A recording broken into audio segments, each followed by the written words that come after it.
ቸግሮ ነበር። በጣም ቸግሮ ልጅም ሊኖር ይችላል፣ ሙሉ ቤተሰብ ሊኖር ይችላል።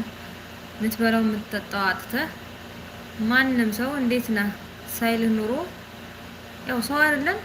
ከፍታና ዝቅታ ደግሞ የፈጣሪ ስጦታ ነው። ስለዚህ አንተ የሆነ የተሻለ ቦታ ላይ ደረስክ። የሆነ ቤተሰብህ ችግር ላይ ነው። ትናንትና አንተን ያልጠየቀህ ሰው ዛሬ ገንዘብ ስላለ አንተን ደውሎ እንደዚህ እንደዚህ እንድታረግልኝ እፈልጋለሁ ችግር ላይ ነኝ እንዲልህ ነው። ተመልሰህ ያን መጥፎ ጊዜ ታስባለህ እሱ ለኔ ምን አድርጎልኛል ብለህ ወይስ አንተ ታረግለታለህ?